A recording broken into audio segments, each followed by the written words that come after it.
வணக்க மக்களே! ஆசிரியர் பெருமக்கள் அனைவருக்கும் இனிய வணக்கம். இன்னைக்கு நாம இந்த வீடியோவில் எதை பற்றி பார்க்க போகிறோம் அப்படின்னு பார்த்தீங்கன்னா, டிஆர்பி மற்றும் பள்ளி கல்வித்துறையில் வந்திருக்க முக்கியமான தகவல்களை பற்றி இந்த வீடியோவில் முழுமையாக நம்ம பார்க்குறோம். நம்ம சேனலை முதல் முறையாக பார்க்குறீங்க அப்படின்னா ஒரே ஒரு சப்ஸ்கிரைப் அண்ட் பெல்லை மட்டும் கிளிக் பண்ணி வச்சுக்கோங்க. நம்ம சேனலில் வர அப்டேட்ஸ் எல்லாம் மிஸ் பண்ணாமல் இருக்க இது மிகவும் அவசியங்க. ஆசிரியர் தேர்வு வாரியம் அறிவித்துள்ள ஆனுவல் பிளானர் வந்து பார்த்தீங்கன்னா, மிகப்பெரிய அளவில் குளறுபடியாக இருக்குது. ஆனுவல் பிளானர் சென்ற 2023 அறிவித்த ஆனுவல் பிளானரில் கொடுக்கப்பட்ட 9 தேர்வுகளில் 7 தேர்வுகள் சரிவர நடத்தவே இல்லை. எதுக்காக ஆனுவல் பிளானர் வெளியிடுறீங்க அப்படின்ட்டு சென்ற ஆண்டிலிருந்தே தேர்வர்கள் இந்த ஆண்டு வர குற்றச்சாட்டிருக்காங்க. டிஆர்பியுடைய இணையதளத்திற்கும் சென்று ஹெல்ப்லைனுக்கும் சென்று சராமாரியான கேள்விகள் கேட்டிருக்காங்க. டிஆர்பியும் உங்களுடைய ஆனுவல் பிளானை மறுபரிசீலனை செய்யப்படும் அப்படின்ட்டு குறிப்பிட்டு சொல்லியிருக்காங்க. ஸோ ஆனுவல் பிளானர் வந்து நிச்சயமாக 100% மாற்றம் செய்வதற்கு வாய்ப்புகள் அதிகமாக இருக்குங்க. ஸோ ஆனுவல் பிளானரில் இந்த ஆண்டு வெறும் 7 தேர்வு தான் அறிவிச்சிருக்காங்க. வேக்கன்சிஸ் அப்படின்னு நம்ம பார்த்தா ரொம்ப வெறும் 1766 வேக்கன்சிஸு கொண்டு வந்திருக்காங்க. இந்த வேக்கன்சிஸ் எந்த அளவுக்கு ஆசிரியர்களுடைய நியமனத்தை சரி செய்யும்?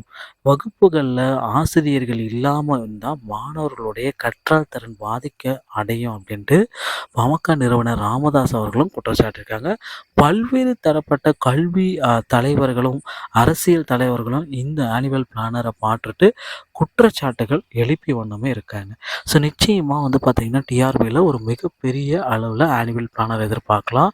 பிஜிடிஆர்பியோடைய வேக்கன்சிஸ் அப்படின்னு நம்ம பார்க்குறப்ப இந்த ஆண்டு கிட்டத்தட்ட 25,000 பேர் மட்டும் வேக்கன்சிஸ் ரெடியாக இருக்குது. அது மட்டுமே கிடையாது, ஆசிரியர் தேர்வு வாரியத்துடைய டெட் தேர்வு இந்த ஆண்டாவது குறிப்பிட்ட அளவு நடத்துவாங்களா அப்படின்ற அளவுக்கு குற்றச்சாட்டுகள் நாளுக்கு நாள் எடுத்த வண்ணம் இருக்குது.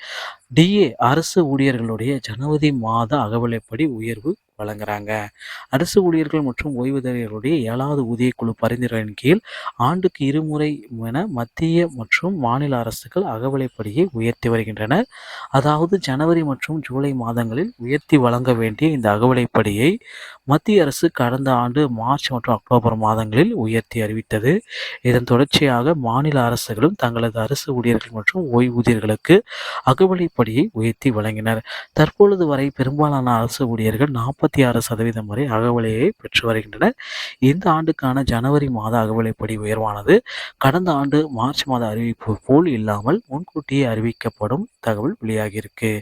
மேலும் இந்த அறிவிப்பில் அகவிலைப்படி ஆனது கூடுதலாக 4% அல்லது 5% அதிகரித்து சுமார் 50லிருந்து 51% அரசு ஊழியர்கள் மற்றும் ஓய்வூதியர்களுக்கு வழங்கவும் அதிக வாய்ப்பு உள்ளதாக தகவல் தெரிவிச்சிருக்காங்க.